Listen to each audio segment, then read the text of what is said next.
Hi there folks, welcome to RRTV's live coverage of the ANZCAR Thursday series, coming to you from Las Vegas for round 6 of the Xfinity NASCAR series. But before we get into what happened with the trucks on Monday night, our commentary team tonight is myself, Bernie Wemers, and we're joined by Ryan Shelton. Nice early night, or an early good morning to you, Ryan.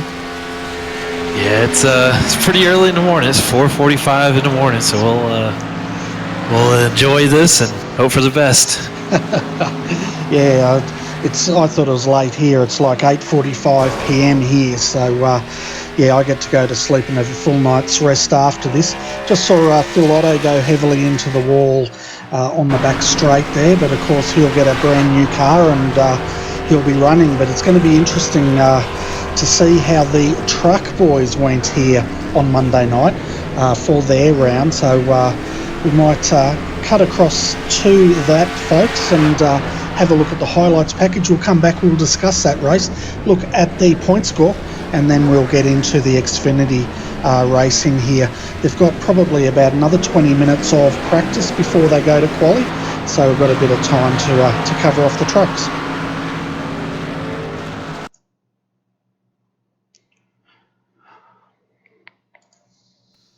Hello and welcome to the fourth round of the ANZCAR Monday Night Truck Series.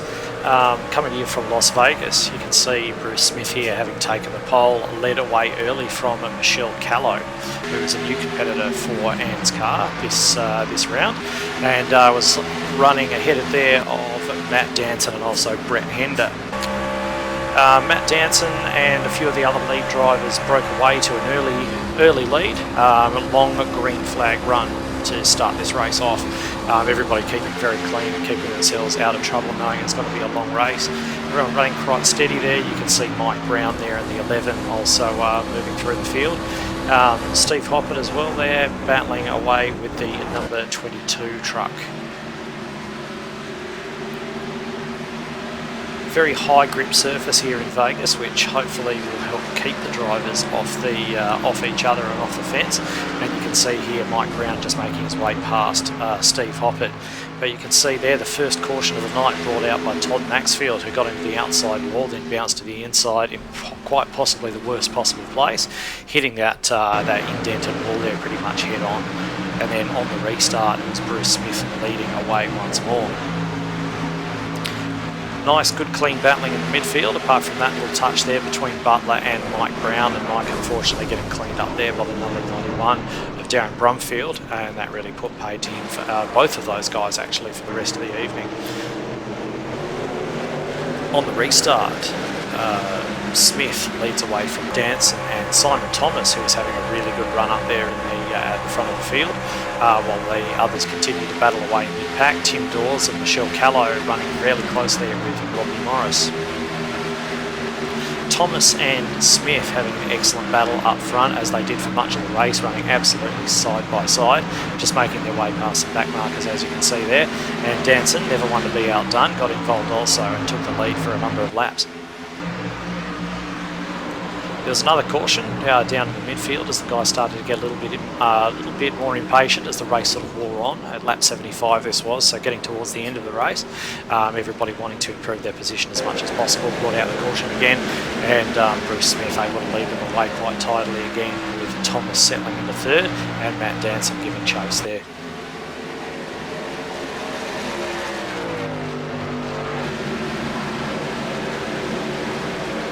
See there another small incident there in the midfield, taking out a couple of other runners, but most people managed to avoid that one. It was mainly just restricted to the two of those trucks involved. And once the restart came, everyone was very bunched up again, and already going 3 wide off the restart shows how frantic everything was getting for those guys looking to get a good position coming into the race. Usual 3 up there with Michelle Callow in there also. Smith leading away as he has done for much of the race there. Steve Hoppert and Nicholas Shiles had a fantastic battle throughout the last laps of this race. Steve there just managing to get into Michelle Callow, which they managed to actually hold on to, and the caution flag was not necessary for that. James Robbie getting involved in that also.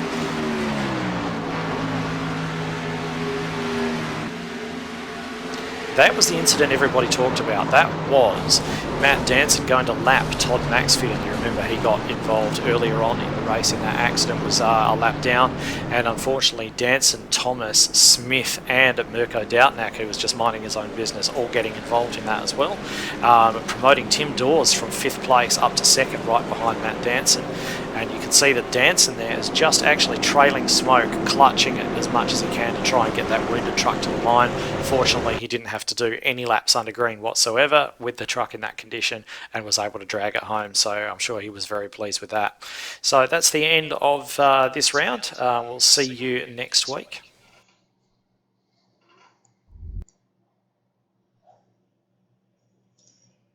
So, folks, that was the delayed replay, I guess you could say, of the Monday night trucks. It looked like a very, very eventful race, that's for sure. But the final 3 for that, Matt Danson limped across the line to take the win under yellow.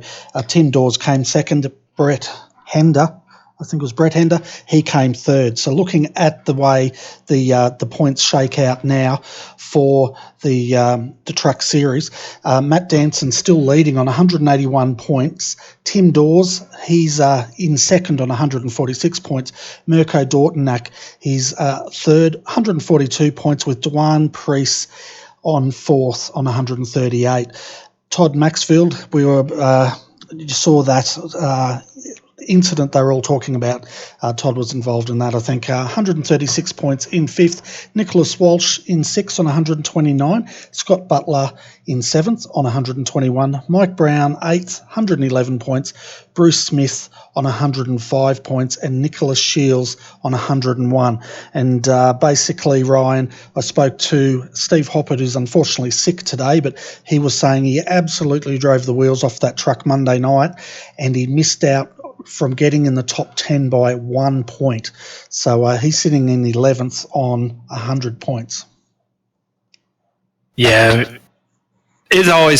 racing is always cruel, that's for sure, especially when you start talking about the 1 points, especially when you're looking over the entire season that it's been so far.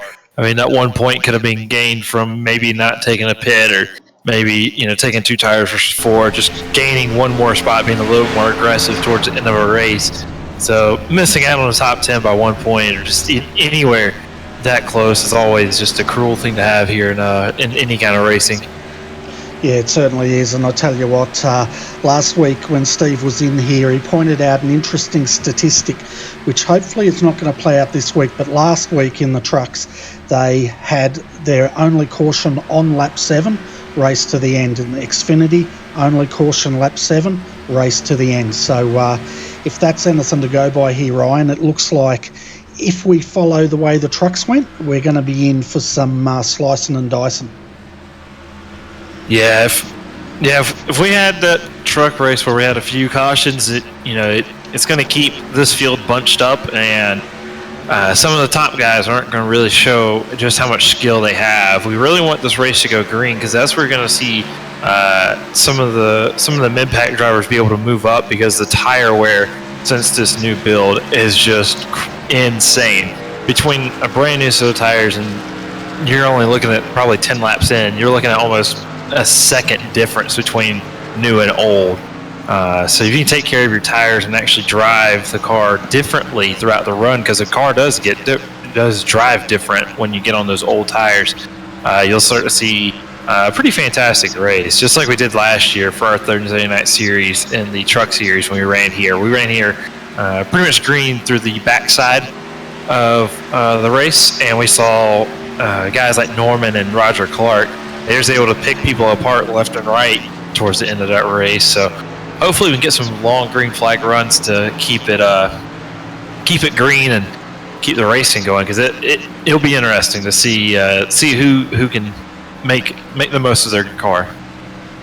Yeah, definitely. And we're just going to have a very quick commercial break, folks, to give some airtime to our sponsor, APCS, and we'll be back very shortly for the pre-race of the Xfinity Cup Series, which we're here for tonight, and qualifying. So we'll be back in a couple of, probably a minute.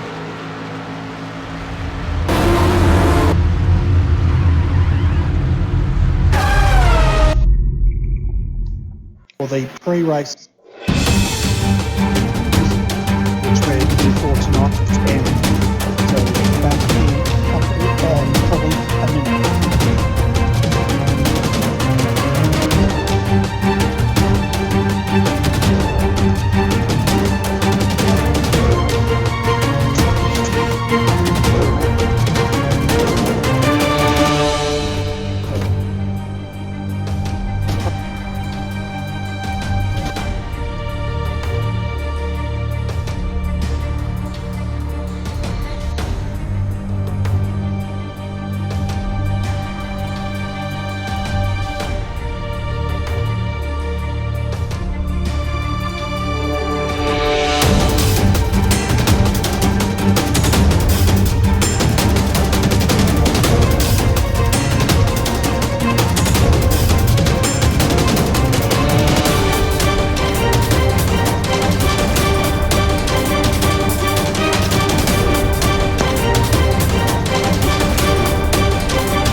Welcome back, folks, to the live coverage of the ANZCAR Thursday series coming to you from Las Vegas for round 6. The guys will be qualifying very, very shortly. And as we were saying, Ryan, off air, you're talking about how much these cars are expected to push and how, as these tyres go off, we can expect that high line to be coming in. Yeah, so what to expect here, especially if we get into a long green flag run. You'll start to see these guys move more towards the shadow through 1 and 2. You can see sort of throughout 1 and 2, you've got all those signs, and it basically creates a cold spot. Those cold spots will create more grip, and those guys are going to search for every bit of grip they can get, especially as those tires wear off. This is a fairly old surface. It's probably, I think it's about 18, 17 years old, the surface is, so it is fairly old in comparison to some of the other tracks. It was repaved the last time it was reconfigured. I think it was like 04, 05 when they added in the banking. It used to be completely flat, like an Indianapolis or a Nashville, or can't think of it, Milwaukee. More like Milwaukee or Indianapolis is what it used to be, but now it's this huge high bank, 1.5 miles. And it produces some of the best racing on the calendar, especially since you can use all 3 lanes and then some. But the track is super slippery. You want to find every bit you can get, and that right front is going to be the most crucial tire that you're going to be taking care of. This car will get super tight the further you get into a run. The further you get into a run, you'll start to see more guys move up the track, because that's what you do when you have a tight car. You move up the track. You start high and then try to diamond the corner off and get a late apex and try to just move down low and do all your turning before the exit of the corner. Yeah, and if the trucks are any barometer here, we saw a lot of action side by side, 2 wide, 3 wide, a couple of guys coming unstuck and finding the inside wall, so we'll keep an eye on that as well tonight. But before we get into qualifying, folks, let's have a look at the way the points stand at the moment. So Jason Martin, he comes in leading the competition tonight, 119 points. Jake Blackhall sitting in second on 115. Josh Micklemore, 111 points, and in third with Matt Flowett on 110 points in fourth. Stephen Clark was leading last week. He had a bit of a bad run there, and he's dropped down to fifth on 109 points. Dave Douglas is sitting in sixth. Seventh is Riley Curtis. Eighth, Roger Clark, so he's moved up 2 positions. One of the big movers, though, is Jake Maloney. He started from the back of the field last week, folks, and he got onto the podium. That's rocketed him up the standings to sit equal 8th with Roger Clark. Darren McKenzie, he drops into the 10th position on 97 points. And once again, Roger, Jake Maloney's out here. We'll see if he does qualify, because last week he chose not to, and he just worked his way through the field.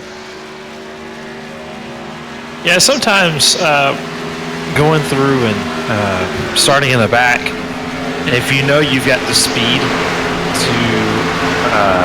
to run through the field, a lot of times these guys will start in the back just to kind of avoid everything. And also they do it to kind of give themselves a challenge. I know it seems a bit annoying sometimes, especially if you're in the back, having a faster guy behind you and they just run up. It can cause some issues.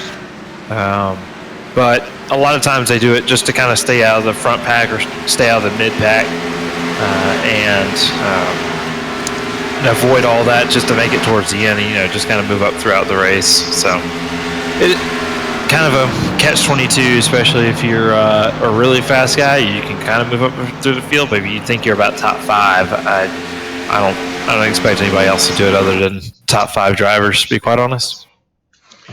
Yeah, we'll see how they go anyway, because they're coming out to do their quali. Now, it's interesting from what I saw coming into this session, they only get one fast flying lap here.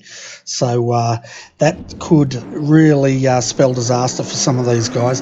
First one out on the track here is Dave Douglas in the number 10. He's seated in 3rd coming into this, so he's coming out to set the first lap, and we'll see what he can do. Craig Lawless in the 444, he's also coming out to do a run, but let's stay with Dave and then we'll jump back to Craig and see how his lap time goes here, Ryan. Yeah, you'll notice when you're watching Dave, he's doing exactly what you need to do for a quick lap. He's starting way up high, running the whole high line, and then he's going to cut straight through that paved area down there on the apron. That's going to cut off about literally a thousandth of a second, but you're looking for a thousandth of a second around this joint. It's almost flat out. Just running right off the yellow or the white line there and through 1 and 2.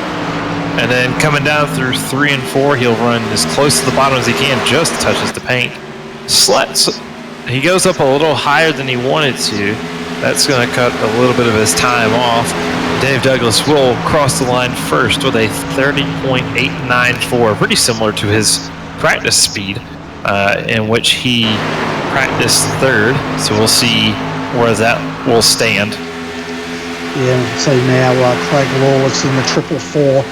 Cat, he's coming through. He's taking quite a high line there, 31.031, so a good 1 second off the fast times there at the moment. We've also got Edward Foster out here in the 53. We'll see how he goes. Last week he had a bit of a shocker. He actually blew his motor after sustaining quite a lot of front end damage, and he was one of the retirements. But as he's coming across now, he's doing the same thing Dave Douglas did, 30.887, and that moves him up to 2nd. Phil Otto, which we haven't seen any of, he's snatched pole at the moment with a 30.856. Yeah, and Dave Douglas's teammate Riley Curtis is out there in that number 93. They do have the coolest paint job out there. That Riley Curtis design paint is one of the best out there, probably if not the best. But we'll see him. Riley Curtis definitely gets a better exit off turn 4 than his teammate Dave Douglas. So we'll see if that translates into pure speed. And it does not. He's actually he's about a tenth off of his teammate as Matthew Cloet reaches the top with a 30.839 in that Kyle Busch-inspired NOS Energy Drink Toyota. You see Josh Micklemore out here at the moment. It looks like he's just coming out on his warm-up. He hasn't posted a time, but we'll see how he goes in the number 2. He had an interesting race last week, folks. He just didn't seem to have that car settled in the early part of the race, and he had to wait for the race to come to him. But as we can see now, he's coming through to start his flying lap here, and we'll see what sort of time he can make up. And Jason Martin, we're also waiting for him to come out. He pretty much dominated last week, so let's see what Josh can do here, Ryan. Yeah, it seems like Josh isn't as confident as hitting that white line as we saw Dave Douglas. He's staying off of it just a little bit, and he got really close to that wall. Touching that wall will disqualify our time. Unfortunate as it is, but he did manage to stay off of it. He will get a 30.921. Decent lap currently 5th out of 9 drivers. As Jason Martin is now on his flyer. Or actually, I think he's just now getting out there. Yep. So he'll start his lap. Again, starting way up track. Try to gain as much speed as you possibly can. You'll see him cut down. He actually doesn't go across into the apron. The apron is very slippery, so it's a risk versus reward. He doesn't think the reward's there for the risk. You can see he starts up way high, and he diamonds the corner off a lot more. That's going to give him more speed down this back stretch. Be looking out for Jason to take this pole like we've seen him do most of the time, but his speed down the backstretch was very good. He's holding down that 3 and 4 line much better than the other drivers we've seen. Now he's cutting across. Let's see if he finishes up with a 30.7, fastest of the entire session. 30.712. That is 0.12 seconds faster than Matthew Clowett. So that is a huge jump between him and then the next car. Yeah, it certainly was. He threw down the gauntlet on that, didn't he? Stamped where he wants to be and setting the tempo for tonight's race, that's for sure. We've also got Terry Marwood out. Looks like he's going to start his run.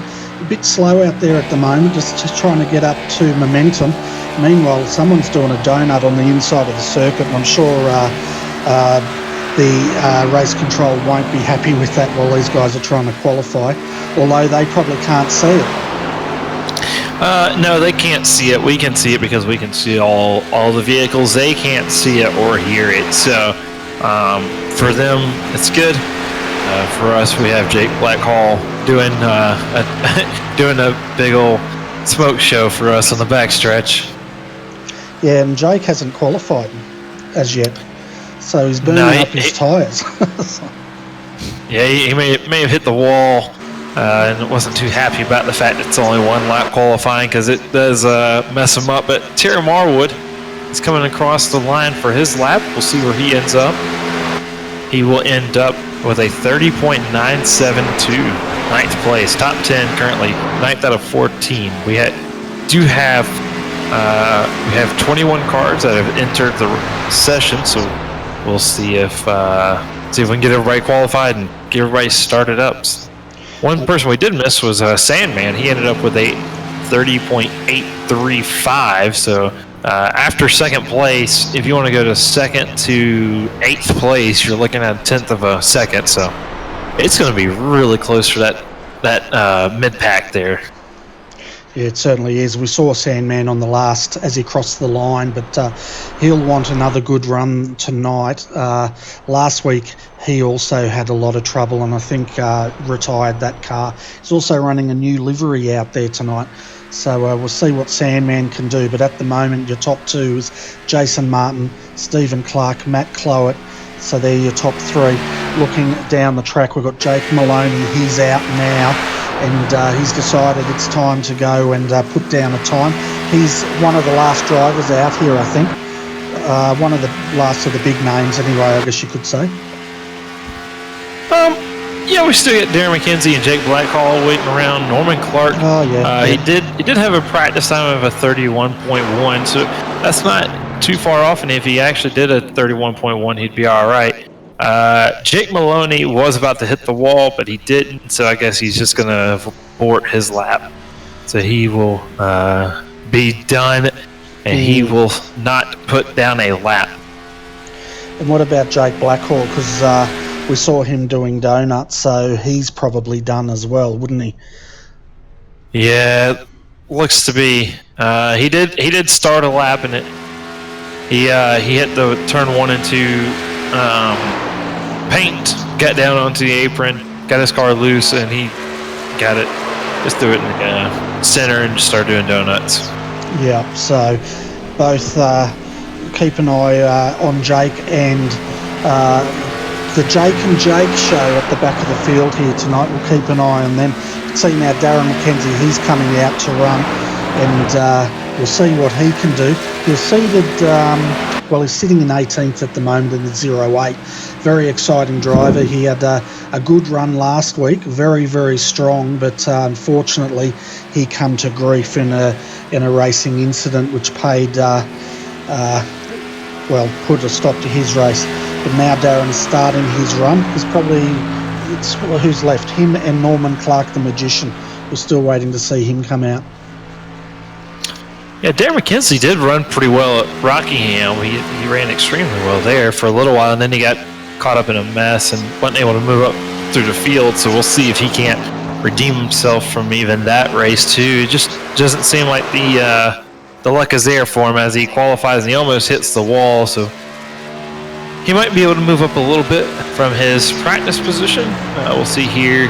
Doesn't look like 6.98. So he went into turn 3 just way too hard and went up towards the wall. He put too much wheel into it. Unfortunate, but he's going to be able to start in 17th versus 21st. Yeah, 100 laps around here, so we'll see how the guys go and how they work their way through the field. It should make for some great racing, that's for sure. And looks like we have the end of qualifying, so we should get to the grid here. And Norman Clark did not post a qualification. So anyway, let's have a look at the grid, folks. So starting on row 1 tonight is Jason Martin with a time of 30.713. Stephen Clark, 30.836, is starting next to him on the outside. Second row on the inside, we've got Matthew Clowett, and he's joined with Phil Otto on the outside of him in 4th. Third row tonight is Danny G, and 6th will be Edward Foster on the outside. Dave Douglas will start out as 7th. He's got Josh Micklemore on the outside of him starting in 8th. Out of 9th tonight is Thomas Hinds, and Terry Marwood will start out at 10th. Out of 11th tonight, folks, we have Riley Curtis and Craig Lawless will start next to him in 12th. Out of 13th, Stephen Williams, Roger Clark, a bit under the weather tonight, but he's racing, starting out of 14th. James Zeitz will start in 15th. Darren Lord 16th. Darren McKenzie, keep an eye on him tonight, folks. He will be starting in 17th. He's got Jake Maloney starting on the outside of him, and right behind him he has Jake Blackhall in 19th and Norman Clark in 20th. So there's a lot of fast runners up the back of this field here, Ryan, and it's going to be interesting to see how they go as this race progresses. Yeah, with 100 laps around this place, you've got a lot of time to do something with. So we'll see. We'll see. We'll be keeping our eye out for the guys in the back. So it'll be pretty interesting watching some of those guys. But I really think the race may have already been won with Jason Martin with that incredibly fast lap time, 30.7. That's really, really good. But we're gonna have some really good racing. Especially so long as it stays green, it's going to be some really good racing. Oh, it certainly is. We can see now they're just starting the warm-up lap now, the 97. That's Jake Blackwell. He's pulled the car off, and we'll go back and see what's going on with him. Now he's going. He just rolled off, but now he's got the car running again. Yeah, he may have just had a slight issue with his work stuff, so he'll get back in line, and we'll go green here in a minute. Yep, 100 laps around here, no fast repairs, unlimited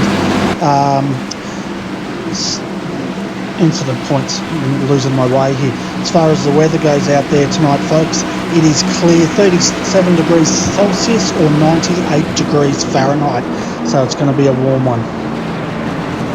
Yeah, that's about the temperature it always is in Las Vegas, so it looks like we got some realistic weather.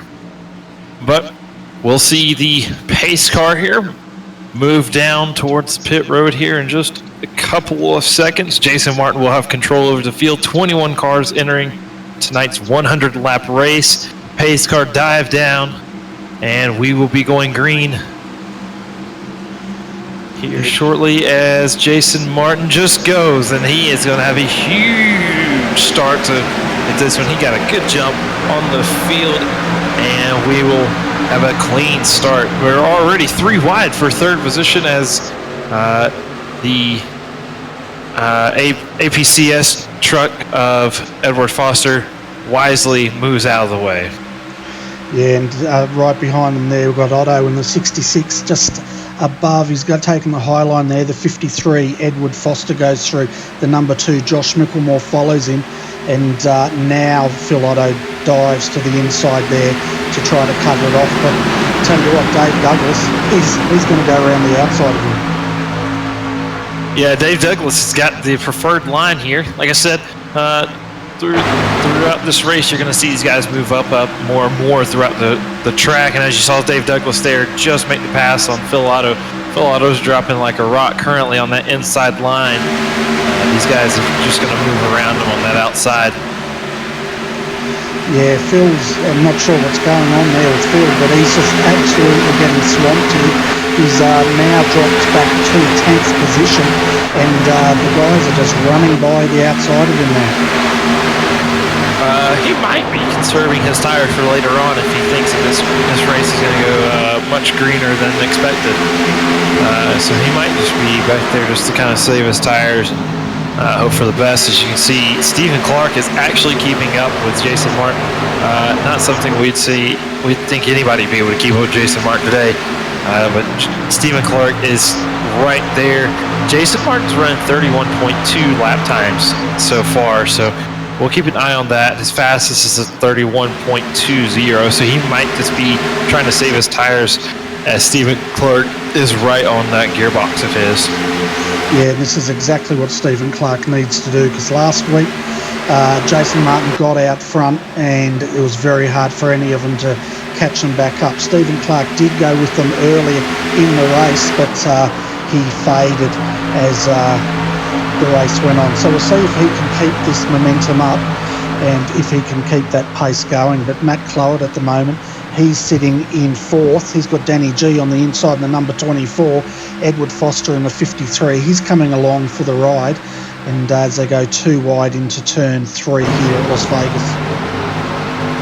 Yeah, this battle for third place has been going on since the beginning of the race, and they've just been side by side the entire time. Danny G drops below the apron to try to clear Matthew Clowett, but that's just not going to work.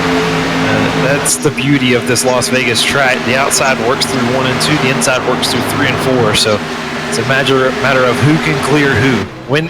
When can you clear that other guy? And it looks like Danny G is just going to have his nose in there for the inside as Matthew Clowett tries to get down, and Danny G thinks better of it, backs up just a little bit, and he's just going to fall on the line into 4th place. So Matthew Clowett will have that 3rd place position. Danny G followed by Edward Foster for the top 5. Yeah, we're riding with it. Who are we riding with? Edward Foster, sorry folks.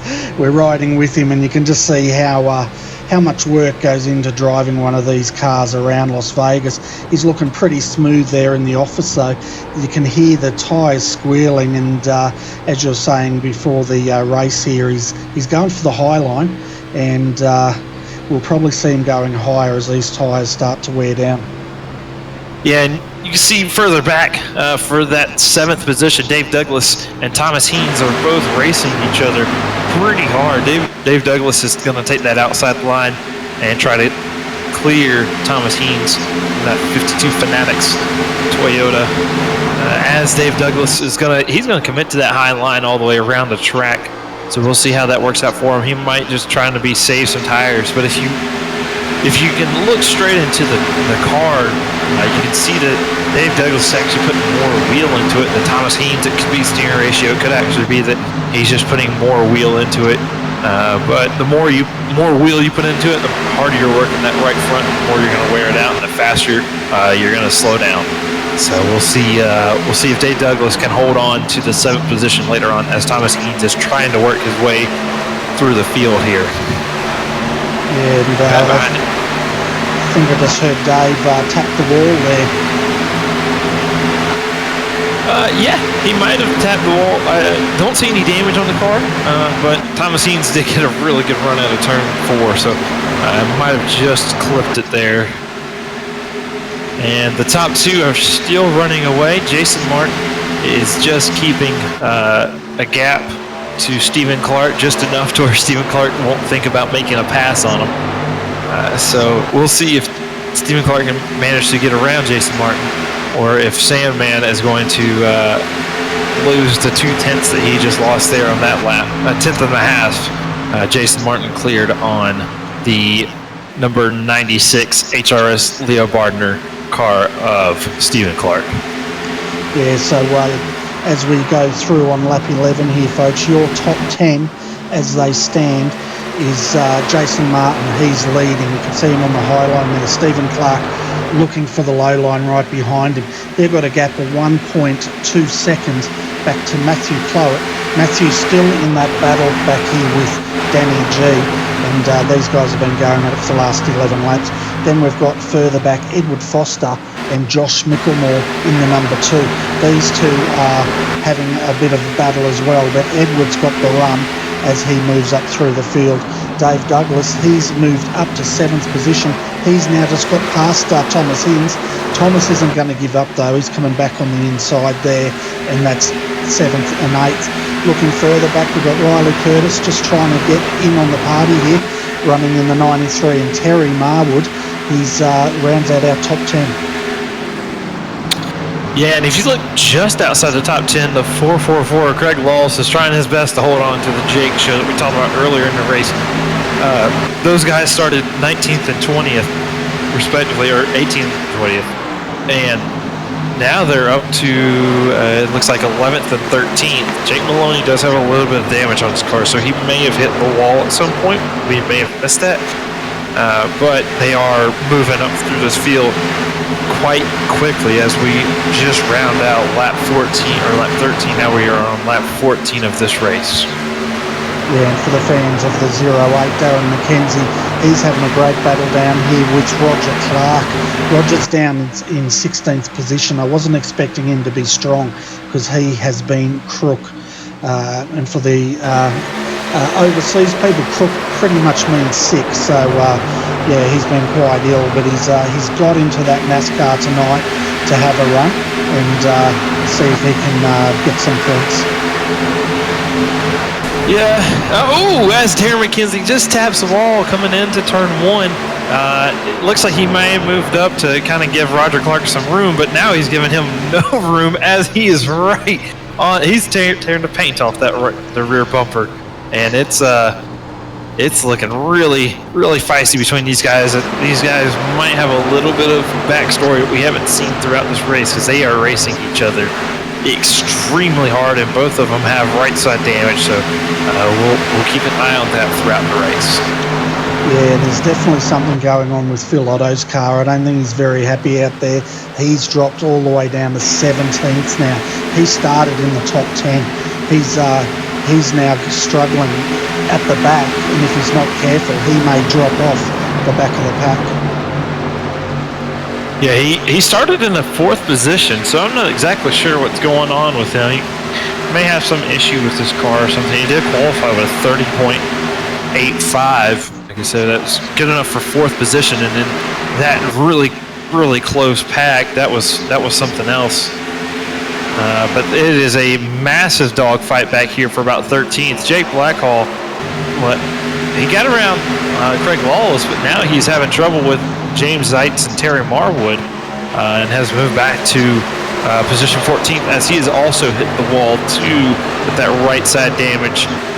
And Jake Maloney has moved himself up to 11th position, and Craig Lawless is back up into 10th position. So it looks like the Jake and Jake show, not being able to put down a qualifying lap has hurt them more than they were really wanting to.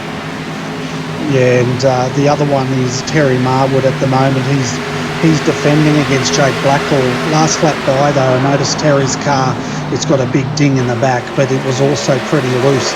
Now, saying that, it's probably not a bad thing to have these things a bit loose, because as you were saying earlier tonight, these things are going to plough, given 10 laps in. They're 19 now, so these cars should start feeling pretty tight. Oh yeah, they're not very happy with their car. Right now, they're currently lapping about 2 seconds slower than when they qualified. So these cars are definitely about a second and a half slower. Cars are definitely looking a bit second hand at the moment. But if you talk about second hand, the very last spot in the podium is getting really feisty right now with Matthew Clowett and the 24 of Danny G. Both of it, they are absolutely going at it right now. It is nose to tail between them two, fighting for this third position. We'll see if Danny G can decide to make a pass. He did tap the wall there through the entry of 1.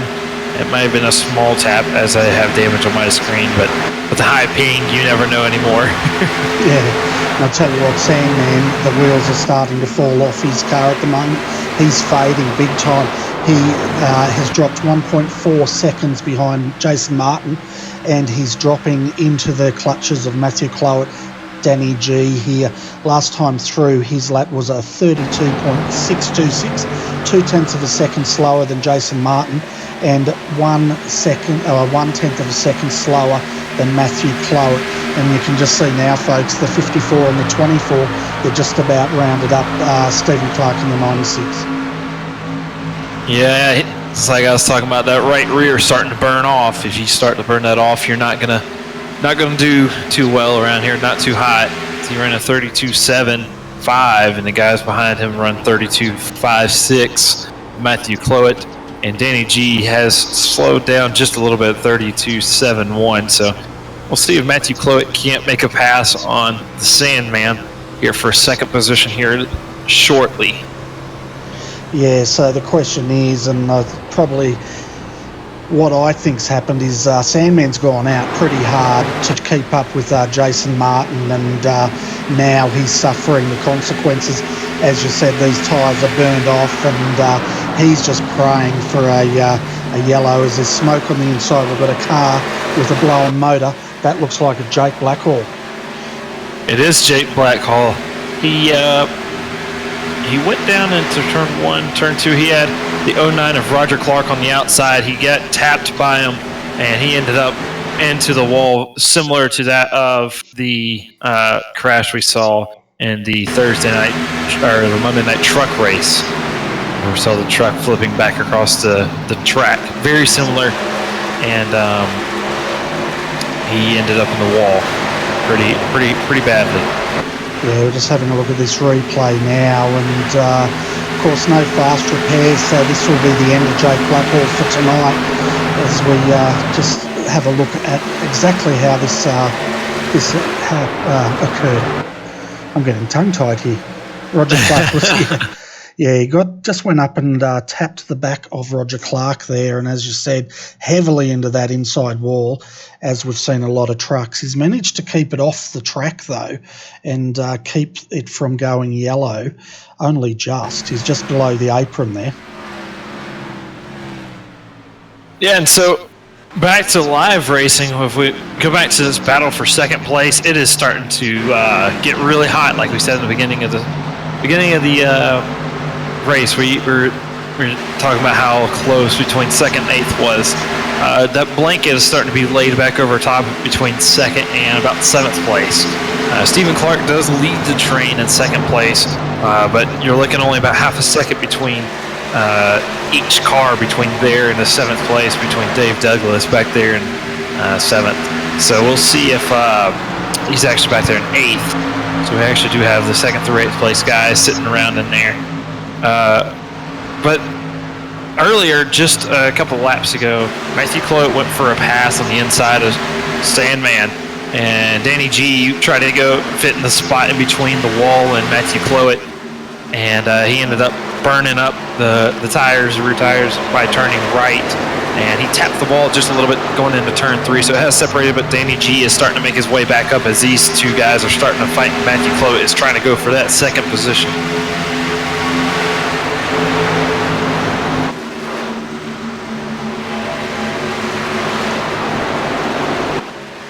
Matthew Clowett looks like he's managing to clear Stephen Clark. Can he full on clear it? And it looks like he will clear Sandman's going to go towards the inside. Does he have enough right front tire to actually make the corner? He does not have enough car to get off the exit of turn 4. That is not going to happen, so he will fall into the clutches of Danny G now, as we'll see Matthew Clowett probably run away from Sandman there. Danny G's going to start to look at the number 96 Camaro of Stephen Clark and see if he can't make a pass on him and try to get that third position, the minor spot. Yeah, and I've put the word out, folks. We've had something going on in the back end of this race because we saw Jake Blackwell.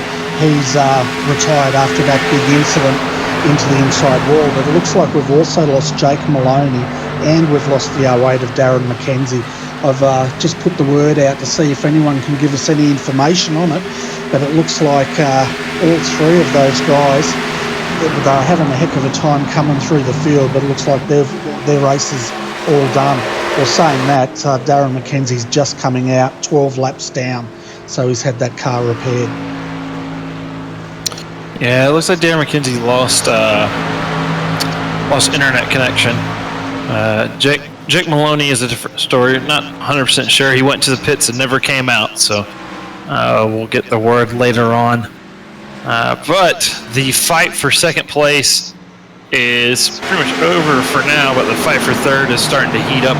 There are now 4 cars within about a second of each other right now. They're all about half a second of each other between Stephen Clark, Danny G, Josh Mickelmore in that number 2 Nexus Esports Camaro, and Thomas Heens in the Fanatics Toyota Camry.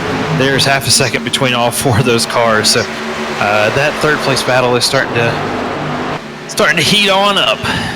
Yeah, it definitely is, and it's good to see Thomas is having a good run out there. He's been having a bit of a bout of bad luck in the last couple of rounds, and it's just been getting on him a bit, so hopefully he can shake that monkey off his back today and get a good finish. He's looking really strong though, sitting in 6th position in that Fanatics-sponsored number 52, but let's hope he has a good run here.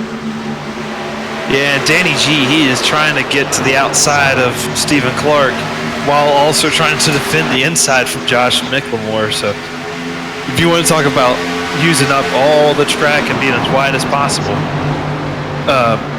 that number 24 car, Danny G, is trying to do all of that. And number 08 of Darren McKenzie, you see him, he's 12 laps down. You can see just the difference between new tires and old tires, just how much faster your car is on new tires. Speaking of being faster on new tires, we are getting about 35 laps into this run. It is possible to only do this as a one-stop, but it might actually work you an advantage to run a 2-stop style race. The advantage would be obviously you'd have newer tires more often, but you do have to come down the pit road. So it was a strategy we saw last week. If you watch the real Monster Energy Cup Series race in Atlanta, Denny Hamlin was trying to go for the 3-stop at the back end, or the 4-stop for the last stage of the race, and Kevin Harvick was doing the 3-stop to try to delay his last pit stop, and it didn't really work out in Denny Hamlin's favor, but it did work out in Kevin Harvick's favor. But Kevin Harvick was also faster than anybody on track, as we see the number 2 of Josh Mickelmore make a power move down onto turn 1. We'll see if he can complete this pass going into turn 1. We know the high line is dominant through 1 and 2, as Josh Mickelmore will clear Stephen Clark there for the inside, as Stephen Clark almost got into the wall. There's that right front tire.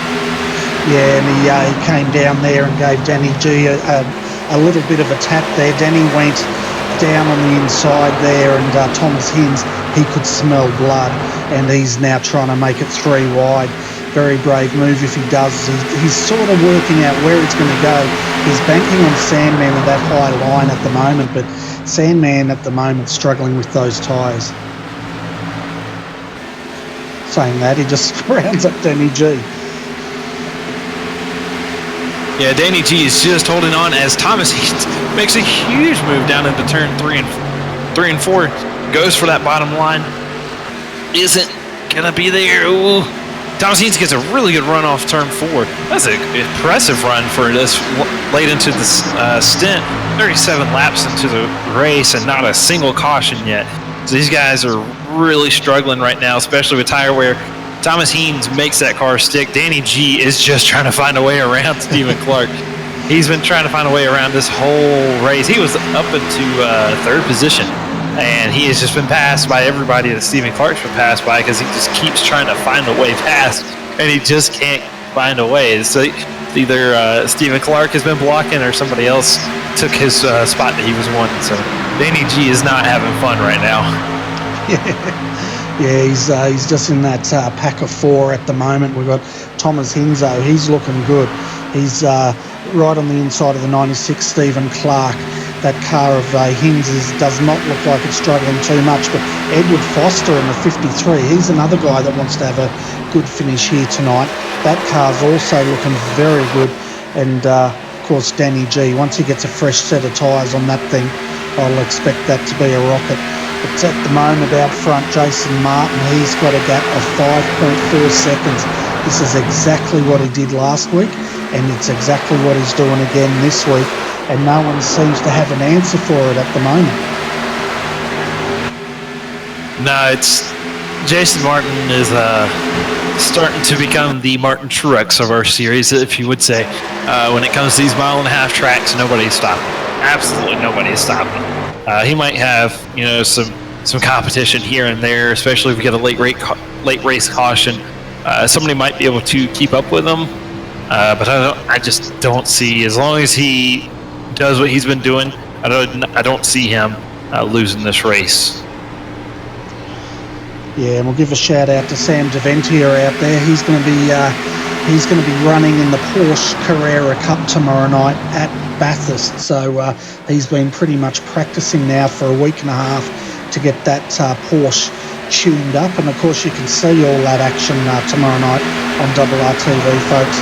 And that broadcast kicks off at, what time is it? 8:15 p.m. GMT plus 11. And you'll see Josh Miclemore starting to make a run-up on Matthew Cloet for that second position. As we just finished up our 42nd lap of this race, all under green. Josh Miclemore, he started further back into the field. He started in 8th position. He's moved his way up the field here and is really starting to make some good ground. He's currently running about 2/10 of a second slower than Jason Martin, but he is making small time up to Matthew Cloet. Yeah, and Edward Foster's now just got past Stephen Clark there, and Stephen Clark's coming back on him. I hate to say it, the way these guys are racing, if a yellow's going to come out, potentially it's going to come out from these three. They've been racing like this the whole 44 laps that we've been running. So I'm not sure. As Danny G might actually have found a way around Stephen Clark. It's taken him about 30 laps, but Stephen Clark just made just enough of a mistake to let Danny G pass. Danny G he's grateful for that. I'm sure he is more than happy that he's been able to get around Stephen Clark. As you see, Stephen Clark will be the first to blink on the pit stops as he brings it down to a very, very, very slow. It looks like, screw it, a very slow 80 kilometers an hour. I was trying to switch it because it's on American speed, so nobody knows what 45 miles an hour is. Yeah, it's slow. And of course, for the folks joining us for the first time in NASCAR, these guys don't have pit limiters, do they? They've pretty much got to get it down to that speed and watch the speedo. But you can see Stephen Clark in there. The first of the pit stops now. It's all counting down there, and he'll set the barometer 15.333 seconds as he comes back out. Roger Clark, he's the next one in for his pit stop.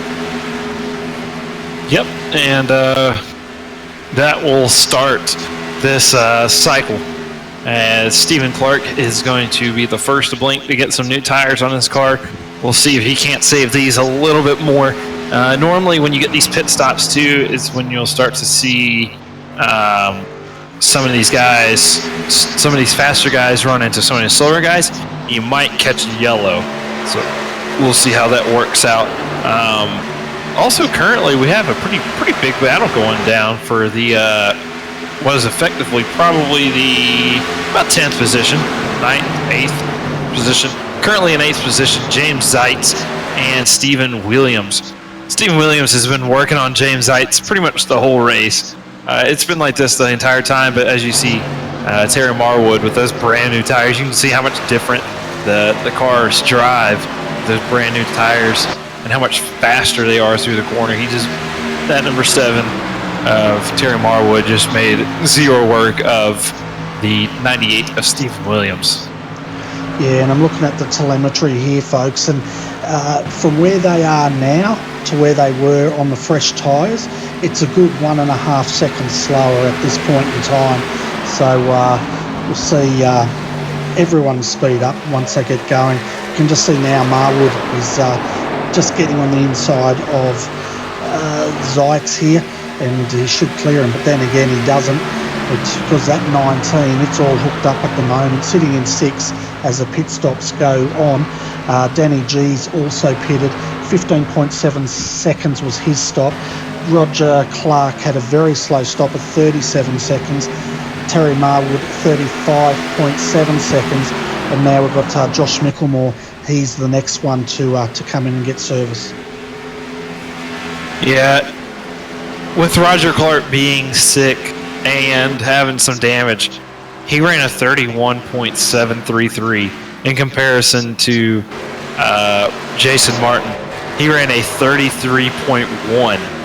So with Roger Clark even being in the situation that he is in, he is still a 1.5 seconds faster than Jason Martin is. Actually, he's actually just now eclipsed the 2-second mark as Jason Martin. Oh, never mind. He's still 1 second. So there's a 1 second difference between what is effectively the slowest guy on the track with the conditions that he has and our fastest guy on track. So that's between new tires and old tires, and that's going to show you as Jason Martin slows down here and takes his pit stop on lap 51, working 52. Yeah, and the rest of the pit stop is happening at the moment, folks. Edward Foster in the 53, he's currently in taking service, and we might see him come out just in front of Jason Martin here as Edward Foster does go out. 17.1 seconds was his stop. Here comes our race leader, though, Jason Martin. Let's see what sort of a time he does. And he's actually reversed it back a bit, so that's going to cost him a bit of time. Yeah, he has a bit of a gap that he can afford. Small mistakes like that, and that's going to put Matthew Cloet currently in the lead. But he will let that lead go as Dave Douglas will now take over the lead as everybody continues making green flag pit stops. Yeah, and Jason Martin stopped, folks. 16 seconds was his stop. So even with that little, having to reverse back slightly, it hasn't cost him that much at all. As Matthew Cloet in the 54, he's now in the pit lane, also taking service here. So just about, we've had 3/4 of the field take service here. We're just about halfway. So to me, it looks like they're all going to try and do this in a one-stop strategy. Yeah, they can make it on fuel. Like I said earlier, if somebody was going to do a little bit differently and pit a little bit sooner, that would have happened. And I think somebody probably should have tried it to do a 2-stop just for the tires, because you can gain so much on brand new tires versus being out there on older tires. And you can see now Dave Douglas is leading as Jason Martin now blows by on the inside to get back on the lead lap. Thomas Hinds is following him on the 52. So Thomas has actually also done his pit stop. He's tucked right up behind Jason Martin here, and he's just going to test him and see if he can go with him, I think. Yeah, I think according to my scoring, somehow Stephen Clark might be ahead of Jason Martin here. It looks to be that Stephen Clark might actually be the current leader by about 7 seconds. Yeah, which would be a huge turnaround for him. He might have only taken 2 tires. Yeah, he did a 15.3 second stop, and That's yeah, we'll bring this up and have a look at it because we can actually see the splits here. So Stephen Clark, he's the leader once everyone stops. So he's sitting in 3.6 seconds from the lead. But you're right, he's got a good 2.9 second gap over Jason Martin. You know what it was? Well, he's got a 7 seconds on track. It was because he pitted about 5 to 6 laps sooner than Jason Martin. So that early pit gave him the 7-second gap that he can work with now. He was able to not only gain that time back, he's able to gain and then build onto it. That's how important new tires are. But currently, Stephen Clark is lapping at about a 32.1, whereas Jason Martin is about a 31.6. So he's about half a second faster. And currently just at about 6 seconds behind Jason Martin. So we'll see if he can keep it up as Stephen Clark will pass the 0.15 of Darren Lord, who is currently 2 laps down. Yeah, well, the thing is with Stephen Clark, the big question mark is last time we saw him fade pretty dramatically after he burnt those tyres up. Question is now, does he have a car to keep this pace up without burning them up again? And also when these tyres do start to fade, are we going to see him going backwards like we did earlier tonight? Yeah, I think Jason Martin has now turned on the kill switch because he's running about 0.6 faster than Jason Martin. And with the amount of laps we have left, if he continues keeping that pace, he'll definitely catch him in about 30 or so laps, which would put it at about lap 90. So if it stays green, this race is going to get really spicy really quick, especially if Stephen Clark can hold on to his tires. As Jason Martin has now brought it within 5 seconds. Are you as surprised as I am that we've gone this total distance without a yellow at the moment? I was expecting we would have gone through 2 by now. Yes, I am pretty. It is pretty exciting to see that we've been this way the whole race, and it's going to be an exciting finish to this race because Stephen Clark is now starting to lose the car just a little bit. We are working lap 60 of 61. Like I said, green flag all the way. That is very surprising for an iRacing race, but for a real-life NASCAR race, I wouldn't be so surprised. But for what we have here today, this is very surprising in the sense that we haven't had any cautions yet. So I am thoroughly enjoying this race. I love races where it's more of a strategy game versus being lucky on a restart. Yeah, and this is exactly what the ANZCAR League's about, isn't it? And a lot of these guys, we say it each week, they've had to pre-qualify to prove their driving capabilities to run at this level.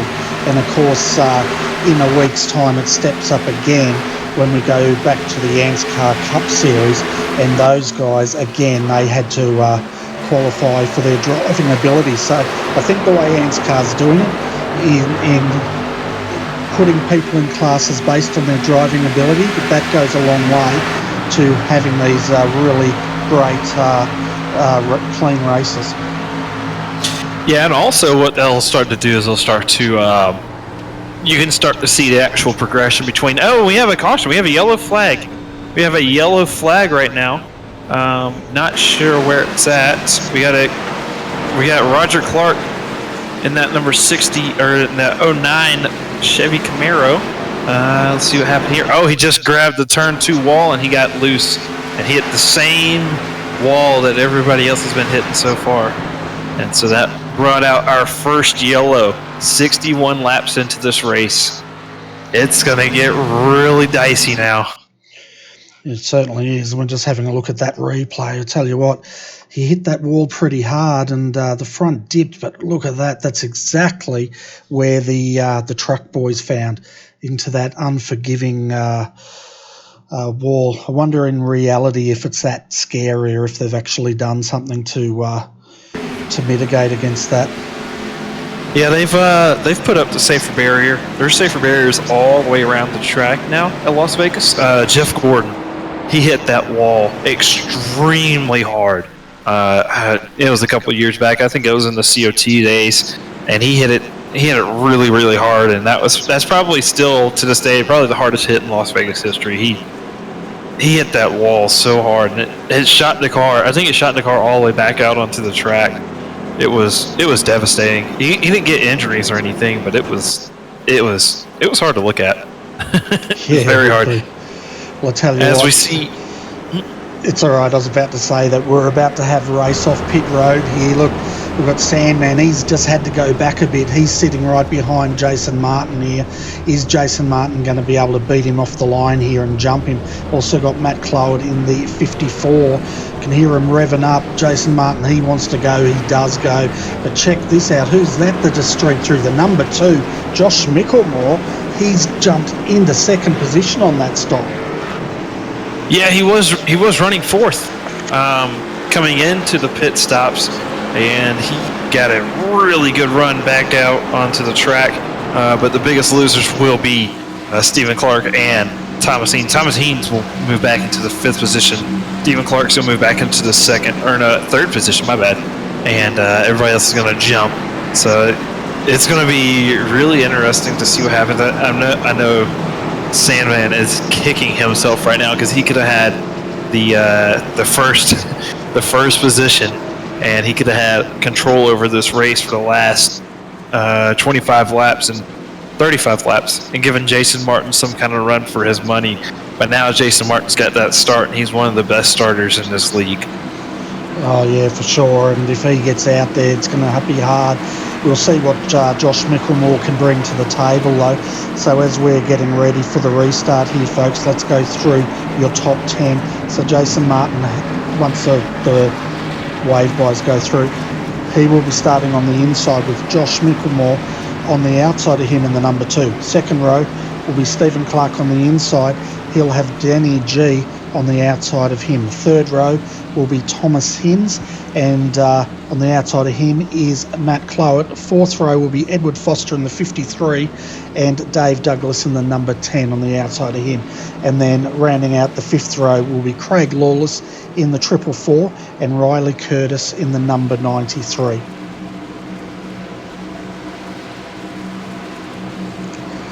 So it's going to be interesting here, Ryan, to see if this is going to break the momentum of this race, and if we now start seeing more safety cars come in as these guys now bunch back up. They're going to have fresh tyres though, so these cars should feel very shiny and new for them all of a sudden. Yeah, and it's really going to help out these guys who are struggling, especially like the Craig Lawless and Dave Douglas. They were a lot further back than they wanted to be. Craig Lawless just got his lap back from Jason Martin literally about the lap before that yellow came out. So he was very happy about that, the fact that he didn't have to take that lucky dog. If he was going to have to take that lucky dog, he would have been back behind all the lapped cars. So he would have been effectively in the 18th position, where now he gets to restart up there in the 9th position. So that's going to help him out a lot. That came out relatively where he wanted it to come out. And it's going to give us a really good final 30 laps of this race. And like I said, this mid-pack, it's going to be crazy. But I think the winner out of this will be the guy who understands that there's still 30 laps to go and doesn't start tearing up his tires in the first 10 laps trying to keep up with Jason Martin. Yeah, because that's a losing game, because he seems to be fast and he doesn't seem to tear up his tyres as much as the people around him. So we'll wait and see what happens here. It was interesting also to see what the number 2 can bring to the table here. We know what Stephen Clark's got. We know the number 24 also, what he's got and how good that car is. So we'll see what these 3 can bring. Also keep an eye though on Thomas Hins. He's been racing all night, and he's also got a great car under him, and he's hungry for a great result. As we come back on the restart here, Jason Martin goes. Josh Micklemore, he got a bit of a wobble up, and Stephen Clark's going to snap the inside from him. Yep, and Stephen Clark, Sandman, is going to reclaim that second position he had at the beginning of the race. But let's see if he gets a little bit nicer on his tires. And it looks like everybody is just single filed up. They understand that there is still 30 laps to go, and they just do not want to get in a wreck this early into the run. One thing I did notice on that last run is that Josh Micklemore just doesn't have the short-term speed, but when it comes to the long-term, as the tires wear off, his car seems to come back into itself. It seems like a lot of these guys have some short-term speed, but Josh Micklemore seems to lack it just a little bit. So we'll keep an eye on that throughout the rest of the race as we are single file. And Edward Foster does decide to break out of that single file and go below Matthew Clowett there in that 54 NOS Energy car as he bounces off the wall all hard. That was a huge bounce, and that's going to give him... actually, he did not bounce off the wall. My bad. Yeah, I tell you what, between the 53 and the 54 on the inside of him, these guys are racing hard, as all of them are, but these guys are side by side and almost trading paint. That's how close they were racing. But now the 54's dropped behind Edward Foster. Meanwhile, out front though, Jason Martin, I think the field's playing into his hands here. They're all trying to go with him. I guess they have to, but it's going to be interesting to see whose tyres burn up first. We know Jason, he can go these hard, long runs and not suffer, but check out Micklemore in the 2 already. He's starting to fade, and we've only been running, 4 laps of this restart as Hins now goes on the inside of him. Yeah, one thing you'll notice is that Jason Martin runs a much higher line through 1, and it runs a much lower line through 2. So what he's doing is he's trying to do all of his turning in that shaded area of the track. And then, as you can see here, again, he's going to try to reduce some of that turning as soon as he hits that sunny side of the track to try to reduce the amount of wear he's given that right front tire. As we see Matthew Clowett continue to try to move up through this field using that bottom line through 3 and 4. Yeah, so down to 29 laps to go, and I reckon while the field's close, folks, let's go to crank it up and to turn the sound up, and we'll do a lap around Las Vegas so you can just take in the sounds. Wish we had the smell, but the sounds are good enough.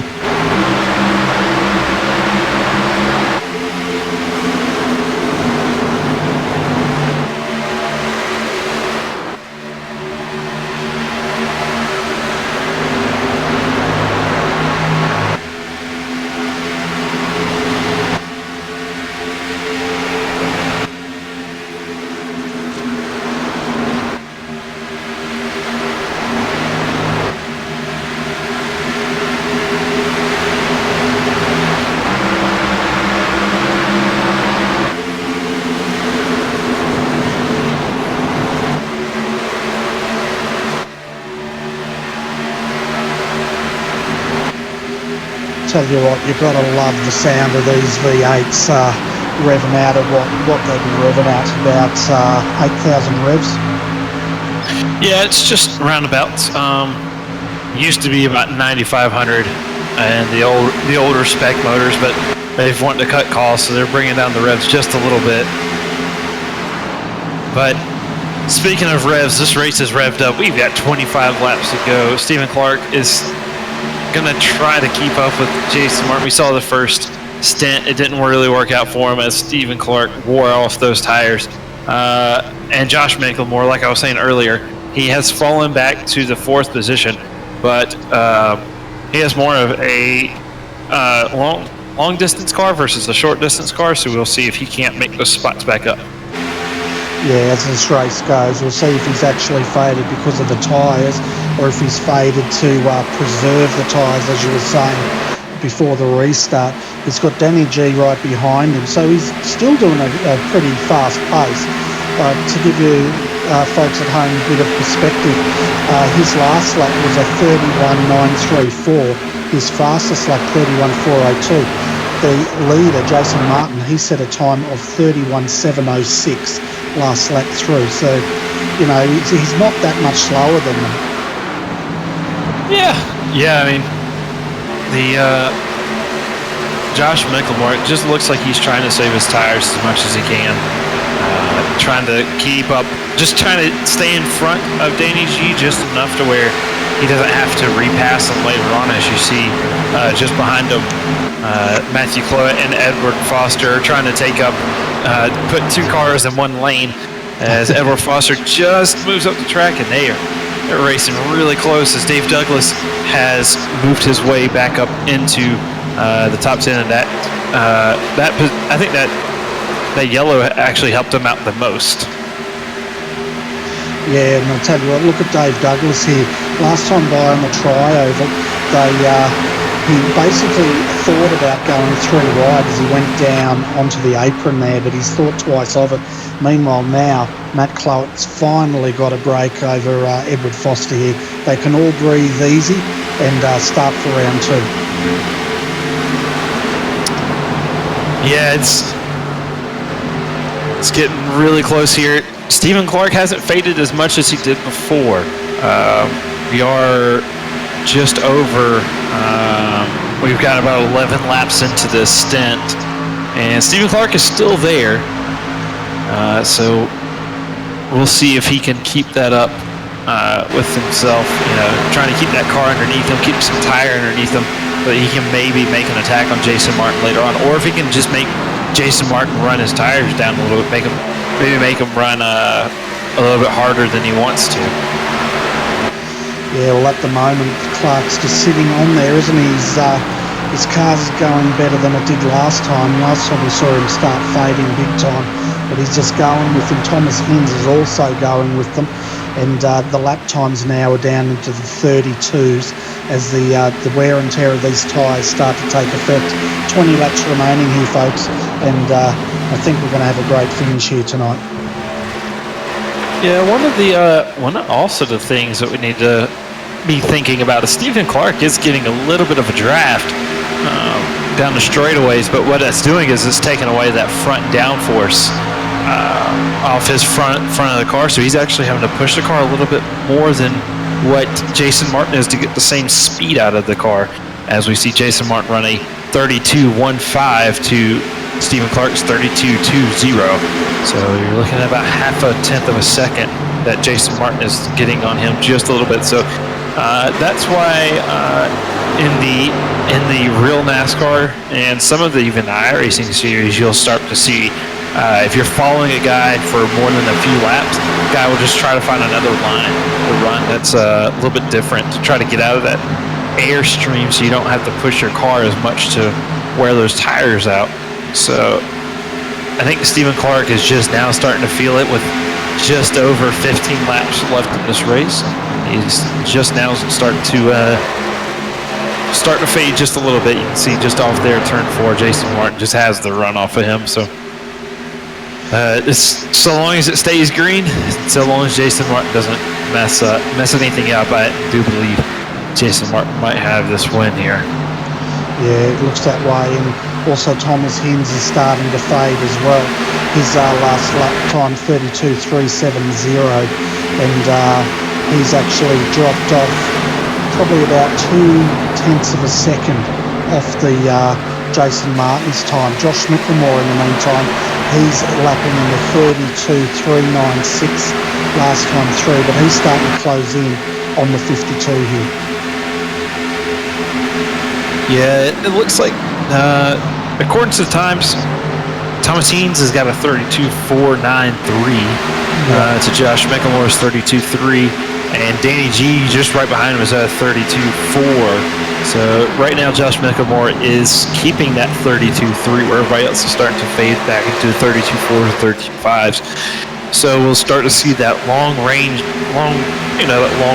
car that we were talking about earlier from Josh Mickelmore, starting to see that come together as he just now runs a 32.4.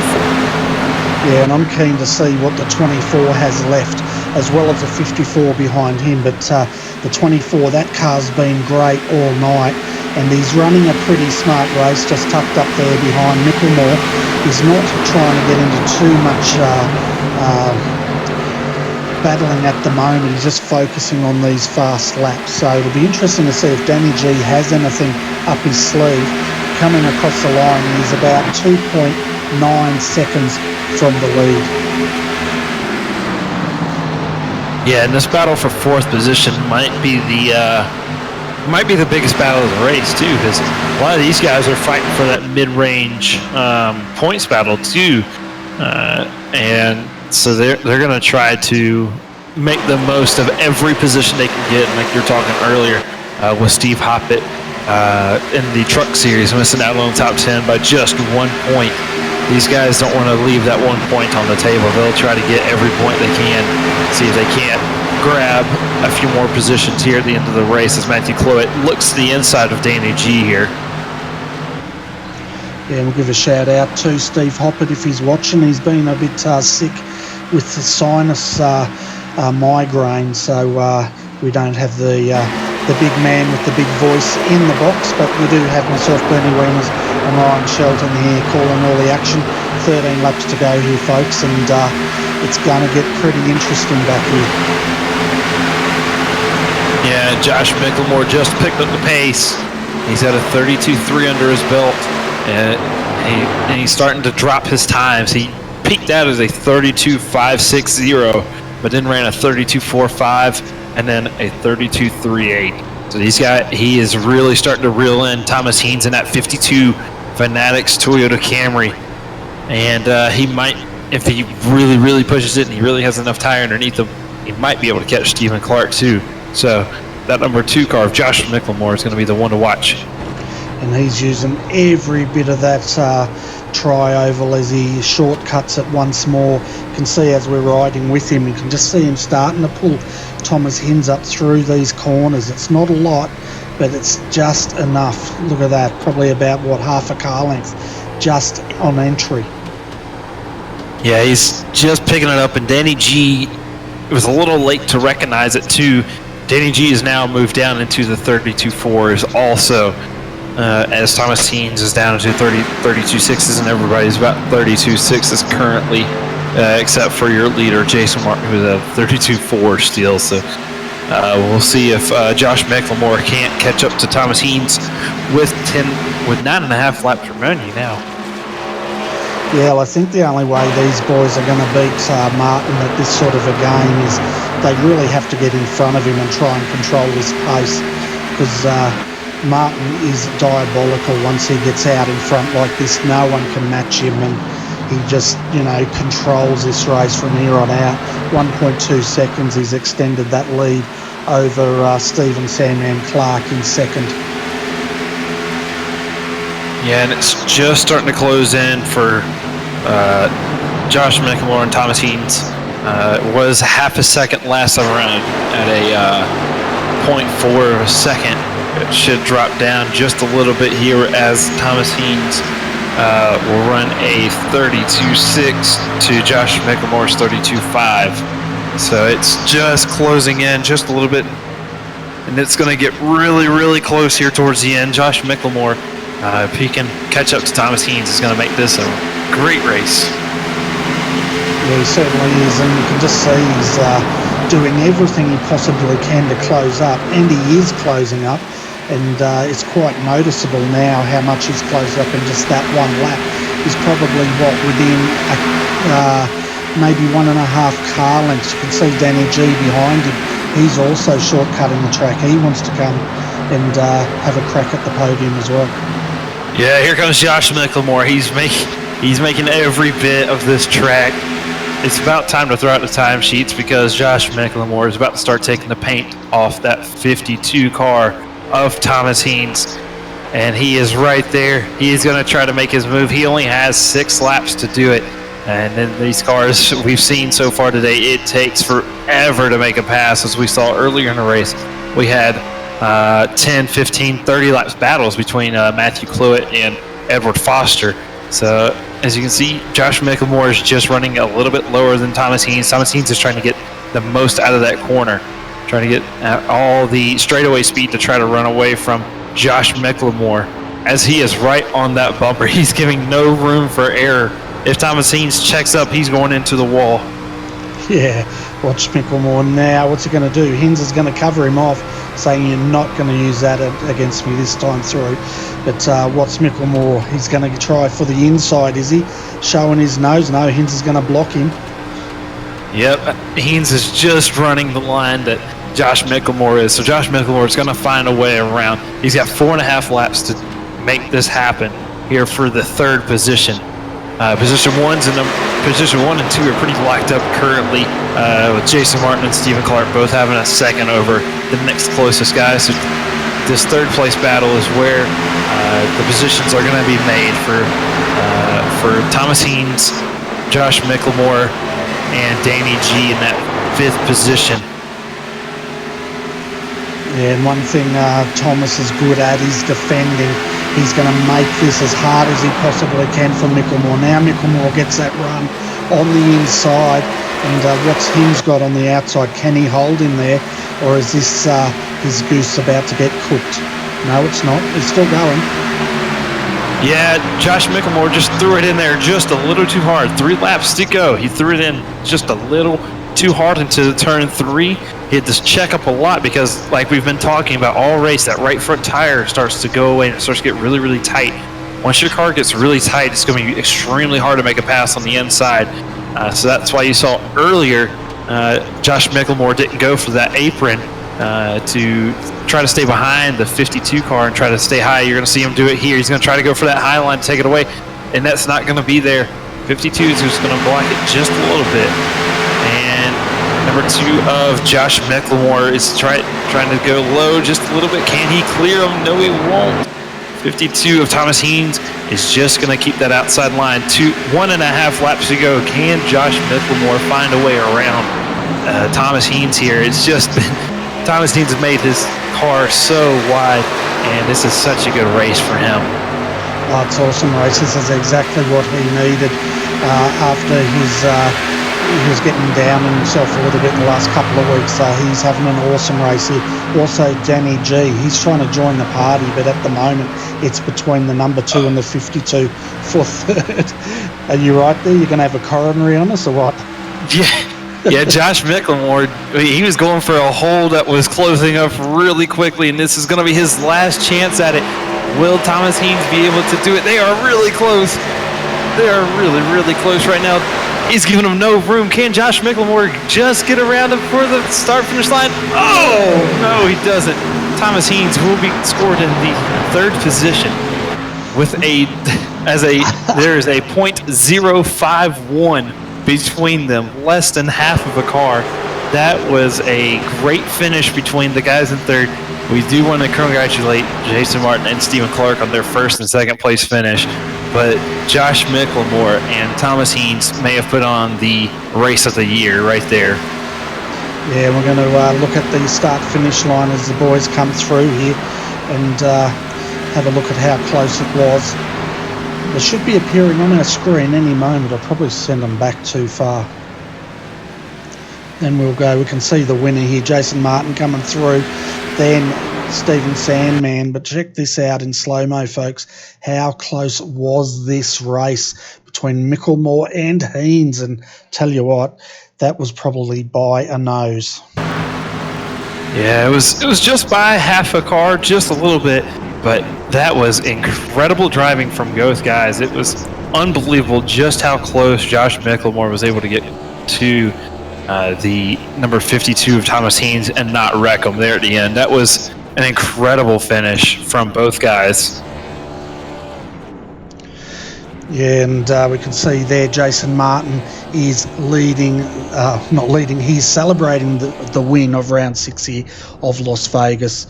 And he's just got a run going, hasn't he, as he takes it up there. And I guess in real life that's when he'd get the checkered flag.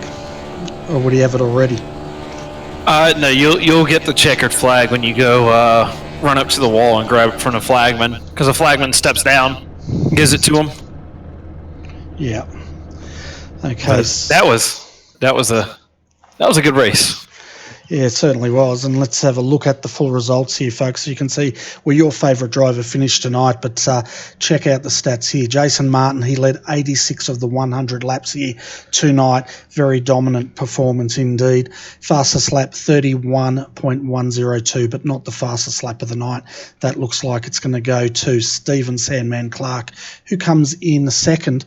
And he led 5 laps tonight. Thomas Hinds, he's got a podium tonight, finishing in third, just by the skin of his teeth, because Micklemore was all over him like a rash. Out of fifth, finishing fifth tonight was Danny G in the 24. Matt Clowett, he settled for 6. Edward Foster in the 53 comes home in 7th. 8th is Stephen Williams. 9th is Dave Douglas. James Zeitz finishes in 10th. 11th is Craig Lawless, and Norman Clark comes home in 12th. 13th was Riley Curtis. 14th is Phil Otto. He dropped 10 positions tonight. Darren Lord, 15th. 16th, Terry Marwood. 17th, Roger Clark. So we're in our retirements now. Darren McKenzie, he dropped out because of internet connection issues. Jake Maloney also retired. We're not sure why. And Jake Blackhall retired with a blown motor after that massive impact, which is also what I think Roger Clark was claimed with as well, that deadly inside wall. Yeah, that was a bit of a hit between Jake Blackhall and Roger Clark, and in real life that both of those cars have been done for forever, and they would have scrapped those and probably recycled them and turned them into Coke cans. Yeah, definitely. So they'll be pushed back on the transporter for next week's race. I'm not sure where we're heading, but wherever we're going, it's going to be exciting, that's for sure. If y'all are following the real life, it's should be Auto Club in Phoenix. Okay, yeah, well, next Saturday week we've got the Auto Club Cup Series, which will be the full-length Auto Club 400, I think it is. So that should be fun. Yeah, that should be pretty awesome. But I guess we should get to some interviews. What do you reckon? Absolutely. There's a lot to talk about in this one caution race. Yeah. So should we start from third and work back up to first? Yeah, let's go ahead and do that. Thomas Heens is going to be a fun one to interview. Certainly will.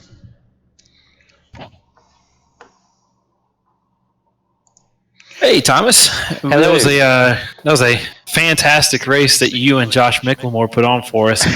Just kind of give us a quick recap. What happened? It was good to, first off, it's good to just get a bit of mojo back, because I've been a bit up and down this season. Obviously wrecked out the first 2 rounds and then had a pretty anonymous round last round. So good to have pace again, really, and good to be able to keep the tyres going well. It seemed that first stint I was really comfortable, like the whole first stint until the stops. I was really comfy, and I seemed to be looking after tyres quite well, and that was also to help me there. I was able to make a few spots off the start and push relatively hard but keep the tyres alive, so I was able to pick off people as the stint went on. And obviously, huge kudos to pretty much everyone, really everyone in the field. As people have mentioned in chat, I mean, just to go that 100 laps around here with one caution is just a testament to how strong this field is. So big kudos to everyone on that, but also big kudos to all the guys up front there in the battling I had. It was awesome fun. We were really close but really clean as well. It was just fantastic stuff.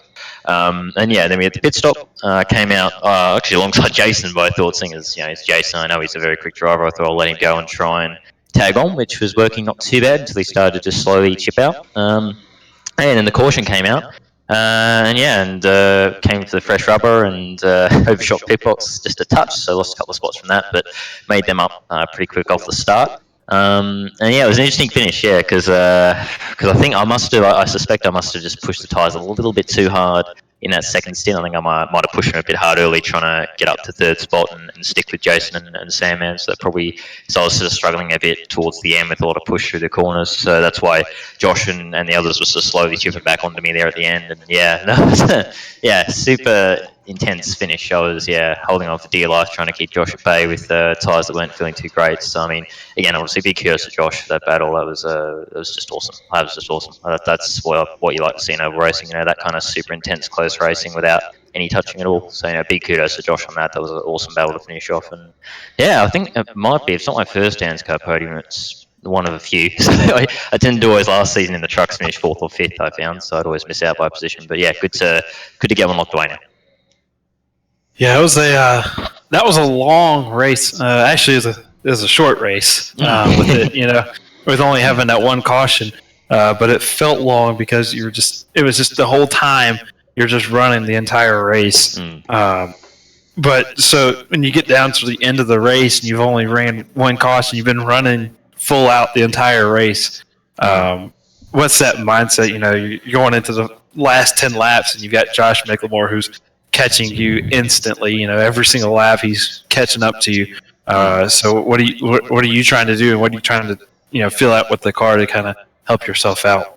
Yeah, well, I guess I was trying to, especially as the tires were getting real bad there towards the end, I was trying to almost oversteer it, almost try and get the back end out a little bit, and you sort of use the throttle, so don't give it too much input and just try and slam, sort of smash the throttle a bit to get the rear to kind of deliberately step out a little bit to try and relieve some of that pressure on the front right. It's kind of what I was trying to do, but even with that, Josh is still closing in. So yeah, that was the plan I was trying to do, and it seemed to just about do enough for me to hold on. But yeah, it was really good fun. I mean, yeah, I'll take that here. I mean, so I actually only had run the track. The 20 minutes I had before quali was the first time I'd run this track. I actually just bought it earlier tonight. So yeah, it's I didn't know what to expect coming in, but it seems to be a track that really suits me. All these kind of tracks like this that have sort of in the middle, they're not super speedways, but not the really short tracks. They seem to suit my style pretty well, and I seem to be able to make the tyres work well around here. So hopefully, I can follow this on for future races. Right on. So if you have anybody you want to thank, more than welcome to. But that was a great race that you and Josh put on there towards the end. Yeah, thank you very much. And I guess I'll just thank Gunmead Servers and our other sponsors, Rat Corp, Cash Center. Yeah, I think that's it. Sorry, mind is all sorts of jumbled after that. It was such an intense finish. But yeah, big thanks to all our main sponsors that we have at ASM. The continued support is always obviously massively appreciated. So big thanks to all them. And DM, just big thanks to the team for being awesome and making the transition to them really, really nice. And and probably helping me really get back in the swing of things really nice and quick, which has been really good. So big thanks to the team for that, and obviously as always, big thanks to the guys here in ANZCAR. They just run such an awesome show here. They really the racing really shows how good it is here, and big thanks to you guys as well, of course, the broadcast as well. Absolutely. So that was a great finish by Thomas Haynes and Josh McLemore, and we just spoke with our third place. So Bernie, who do we have up next? Our next one will be Stephen Sandman Clark. He came home second. I nearly kicked you out of the booth then. We don't want to do that.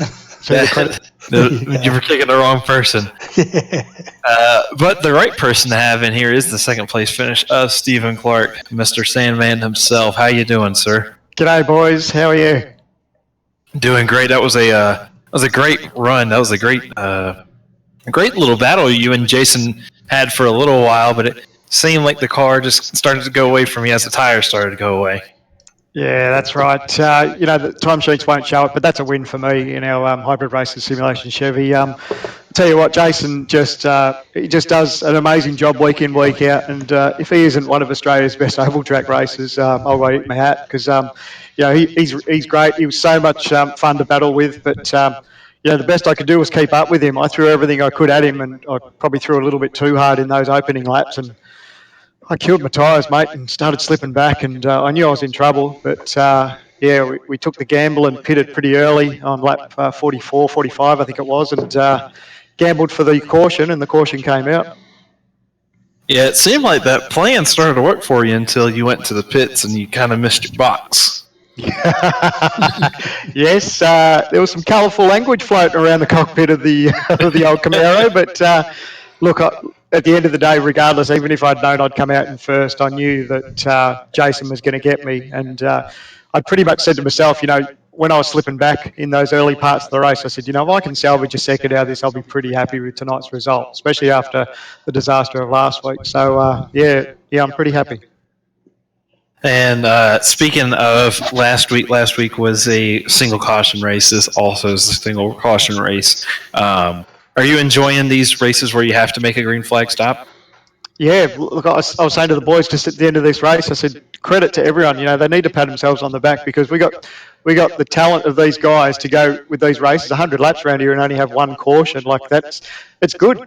Some people enjoy the cautions just to go out and fresher tyres, but some people like to roll the dice like I did tonight and just hope for that one caution later on in the race. It could have backfired and bit me pretty early, but I was lucky and I rolled the dice. But that's just the calibre of these guys. The racing is full on, regardless of whether you're up the front or down the back. And, we've got some really good guys in this series, and it's a credit to everyone. Yeah, speaking of the gambling and the and hoping for the best, we were expecting somebody that might have made a two-stop. Was that something that you'd maybe have looked into, maybe doing a two-stop race throughout the week?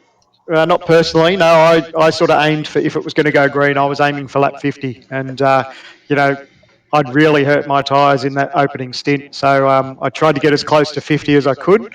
And I got to 45 and I said, look, I'm just starting to drift back way too much. So I took the gamble and, I didn't think I quite hit my fuel number 2 because the boys were all sort of having a go at me saying, hey, how close were you on fuel numbers? But I don't think I was going to make it if it was going to go green. But, we rolled the dice and it paid off.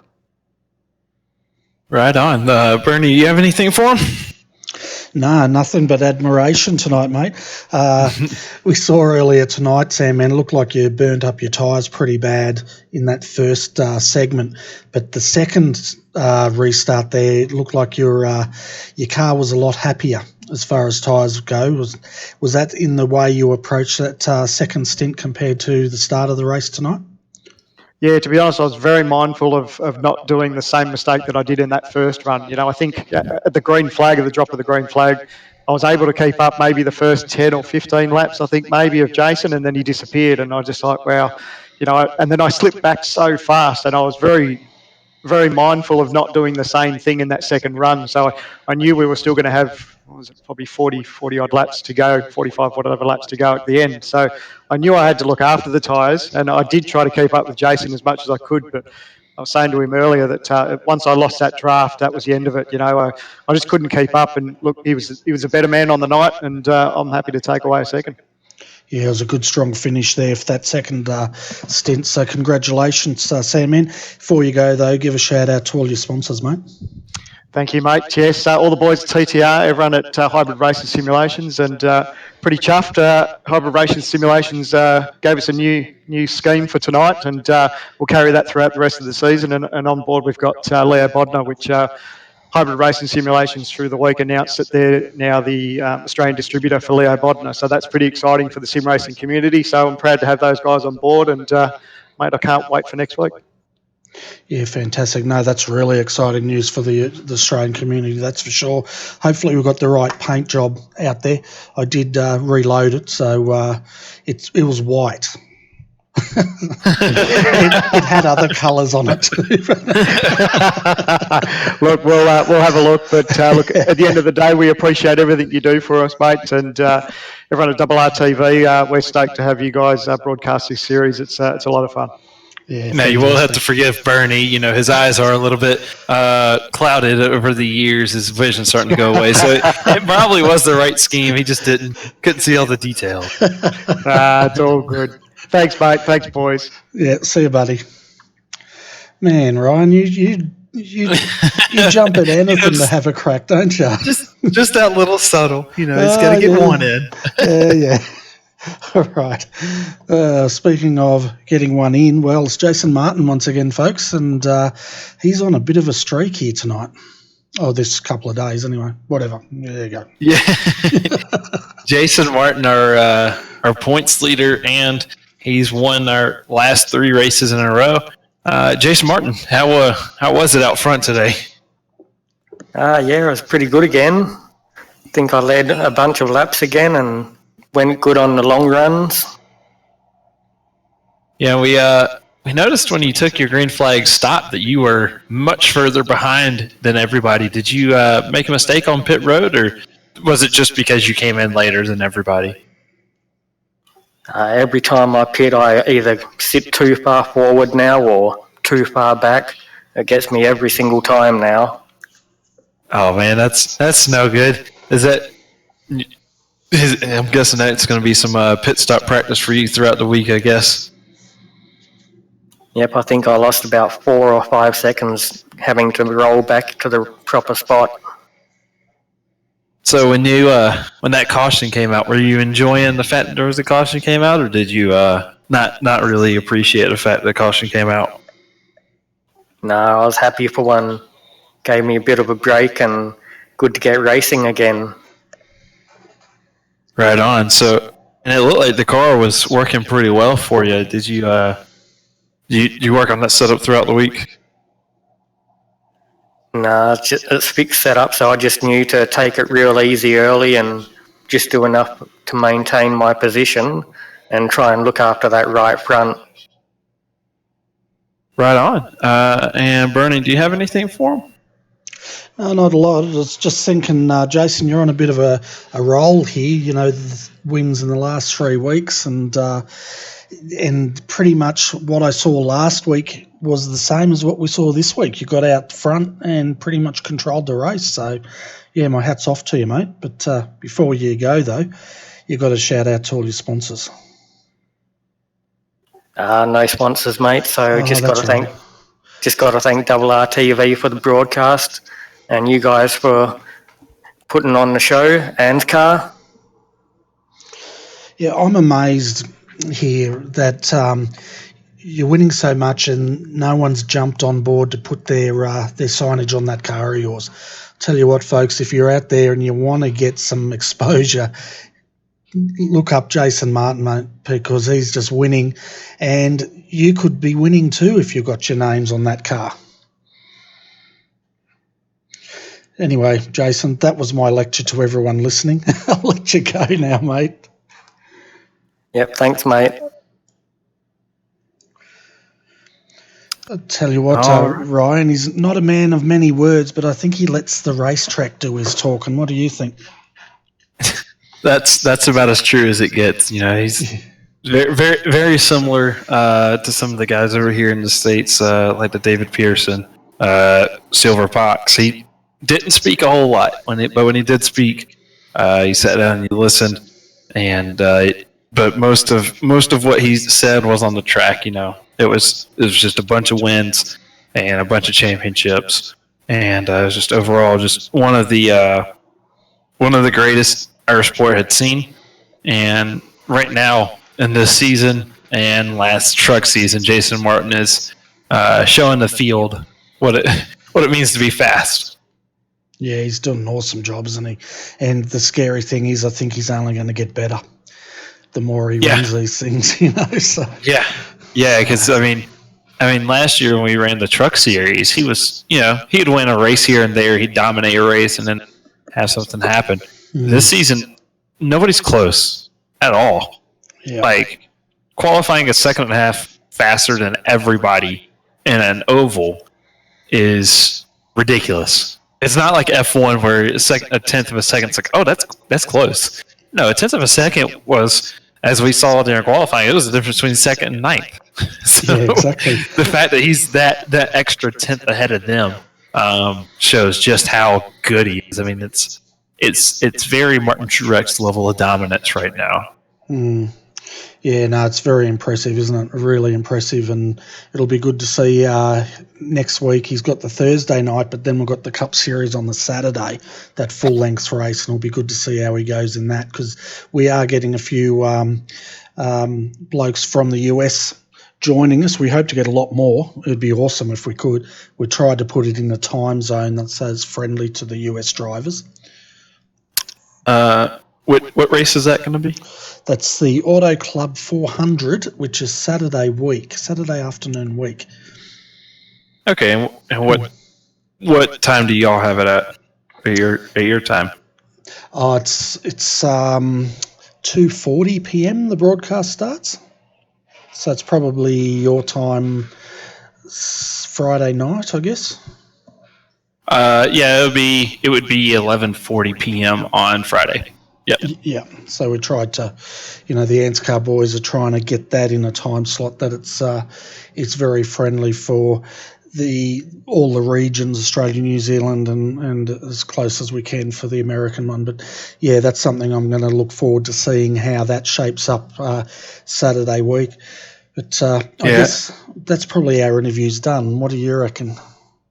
Yeah, like I said, that was an extremely good race overall. That's probably one of the best races. Rockingham was a great race, and I didn't think the race could top it, but I do think that this may have been better than Rockingham as a complete race. It was great from start to finish. We had green flag stops that kind of switched everything up, and then that late race caution that brought everything back together, and really made a really great finish there for especially between Thomas and Josh Micklemore. I think that rivalry is going to continue moving on if Thomas can continue having that confidence back into the car.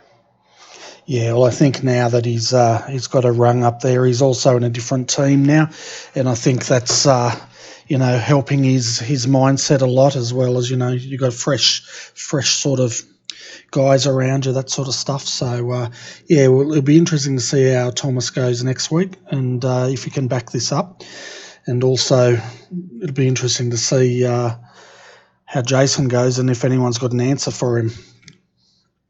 Absolutely, and from us to y'all, I think we're done here for tonight/morning, depending on where you're at. Yeah, we're definitely done here. But folks, join us tomorrow night. We've got the Porsche Carrera Cup, another doubleheader coming your way, and the broadcast for that, I think, starts at 8:15, and then at 9:45 GMT plus 11, we've got the Australian Online Supercar Championship. Both races coming to you live from Bathurst, Mount Panorama, so it's going to be absolutely fantastic fun to end the work week here in Australia and New Zealand. And then Saturday night we'll have the racingleagues.com GT3 sprint car, or sprint series, not sprint car, series coming your way. But until then, folks, on behalf of Ryan Shelton, I'm Bernie Weemers. Thanks for tuning in tonight. Have a great Friday, and hopefully we'll have your company again tomorrow night. Good night.